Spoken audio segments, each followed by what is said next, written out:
Behind the scenes of the Alpha News documentary coming this fall, exposing the truth behind George Floyd's death, the riots, and the aftermath. The film's director joins me next.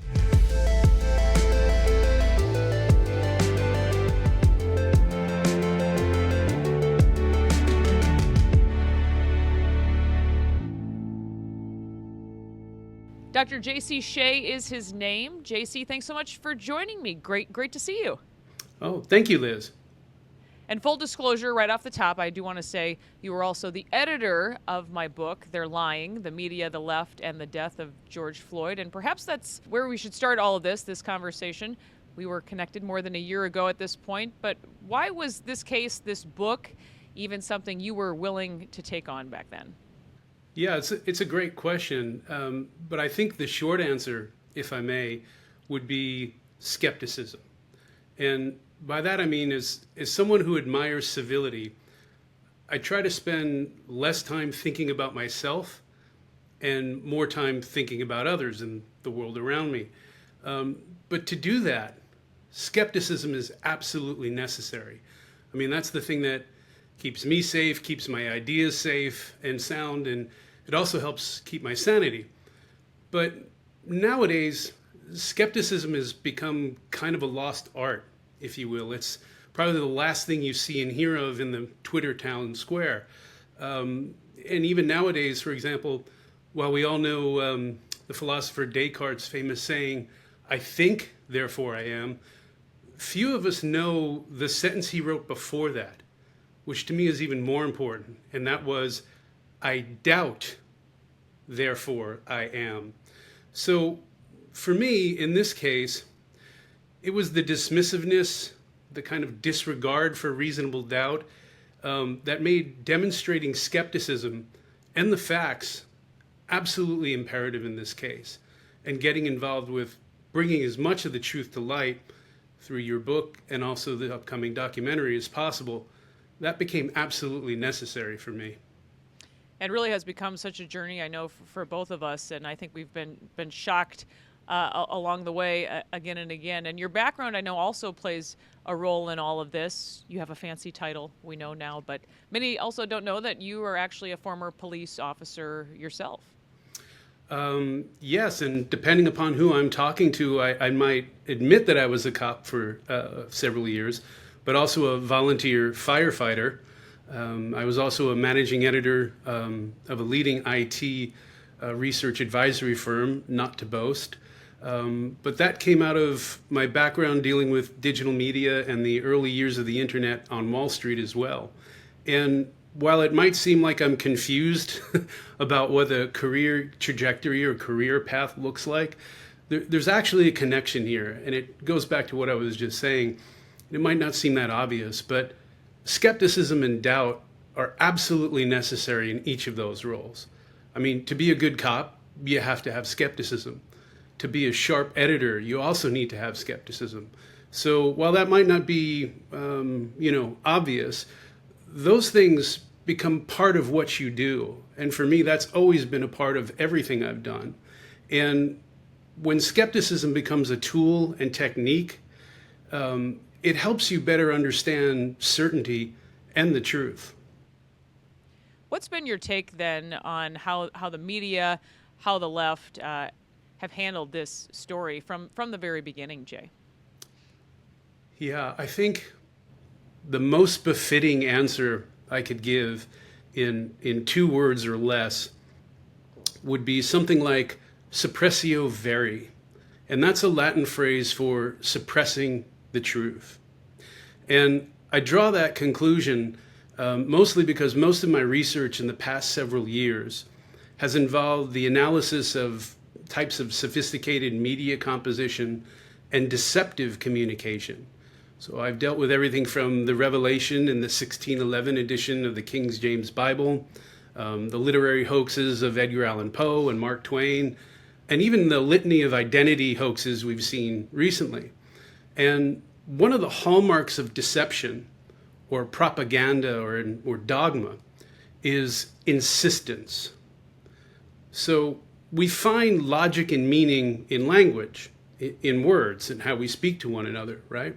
So when we see things like the insistence and repetition of words and pseudo facts, that's pretty much a clue that something deceptive might be going on. And in this case, even from the very, very beginning, we see these oddly repeated words, this insistence upon the murder of George Floyd. Before we even had the autopsy report, before the body cam videos from the police officers were even released, that should say something. And then also right after that, we had these peculiar repetitions on the 9 minutes and 29 seconds or the 8 minutes and 46 seconds, these kind of pseudo facts, as if there was some kind of truth behind them. And then even more, we had this bizarre, and I will call it that, and I'm choosing my words carefully here, a bizarre insistence in this narrative about a single racist white officer. When you look at the body cam videos, you see 4 officers who collectively agree to perform MRT, the maximal restraint technique, is written in MPD police policy. So that throws another question as to what's the intent here? I don't think it was murder. They all agreed on performing a technique together. And then lastly, the strangest thing is, okay, so there's 2 white police officers, but then there's also an Asian officer working together with a black officer, who, by the way, is the one who spent the most time dealing with George Floyd, from the moment they put handcuffs on him to the moment they closed the ambulance door. Yet this fact is hardly mentioned in the media. So all of these together should look like there's something more going on here. This insistence, this repetitive use of these specific facts to the exclusion of everything else, that should raise some doubts. And you also have a media standing by and basically helping to parrot and push this message, and nobody's looking back here at perhaps what more is at play. Fast forwarding a bit to this documentary, it is a crowdfunded documentary. Alpha News supporters, law enforcement supporters, people who just believe in the truth, they've all come forward to make this thing a reality. What's been your reaction to see this, to how people have showed up all across Minnesota? They've been stepping up, they've been sending money in to make this thing a reality. I really do believe people still care about the truth, and our goal is to offer this film in October so as many people can see and hear the truth as possible. Yeah, the folks who supported this, I have to say, in a heartfelt way and sincerely, this isn't a gloss or just saying kind words. They've absolutely been a source of inspiration. Early on, when I first saw the video of this incident, my first reaction was, we're dealing with by-the-book Boy Scout type of officers. These aren't the type to be committing a murder in broad daylight in front of the entire public and folks with cell phones. That's absurd. But there were very few people speaking out about doubt and having reservations. And the few that did were silenced, as you know. So to see people now, and now it really is a collective body, I feel like there is a movement afoot where there are a lot of supporters who are, to quote someone who said it so eloquently at one of your book signings, they're showing up, they're standing up, and now they're speaking up about demanding the truth, which for so long has just been hidden.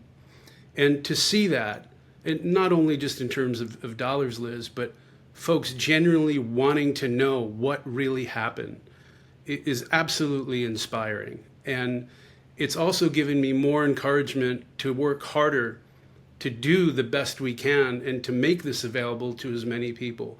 So that also validates this premise where a lot of people might think, you're doing all this work, you're creating a documentary to give it away.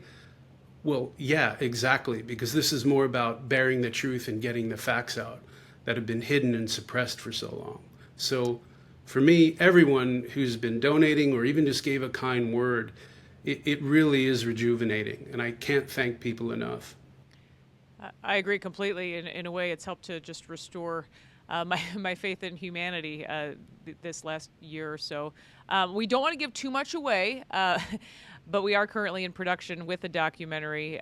You were in town for many of these interviews that will be featured, stories that have never been told before. What was that like to listen in? I know that it was an emotional week, to be quite honest, for myself, and I know you had a very similar feeling. So for me, being a part of the documentary and being on set and experiencing people sharing their stories, and many of them for the first time, was in some ways inspiring, in some ways soul-crushing, and just about everything in between.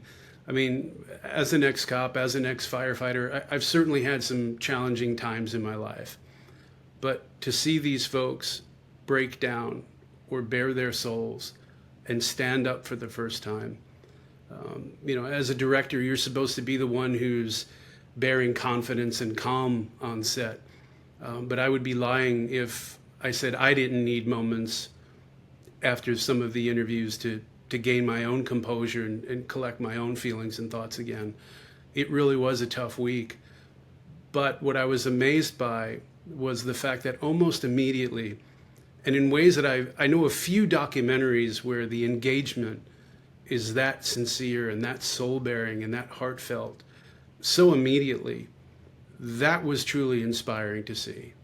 And I hope that folks will at least keep an ear out for when we're finally done with this and at least judge it on its own and take a look and have some curiosity about it. But to be part of it and help facilitate that really was an honor. What is your hope in directing and co-producing this film, Jay? So, without forsaking humility, right?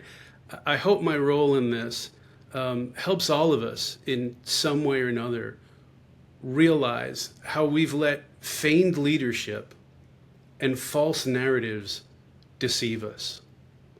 We've let politicians of a certain kind manipulate a story. Others sat back and let that happen. But we have been divided and deceived, if you compare this to the facts, not anything that what I'm just saying. So I hope the documentary, in a practical sense, will allow some of these voices to be heard for the first time, for people to share their stories that we haven't heard because of these narratives that have been pushed out and the way that the truth and the facts have been suppressed. So I hope, first and foremost, that happens. We get to hear those voices. But I also hope this casts some doubt on the narratives that we've been hearing and allows some of these facts to come out.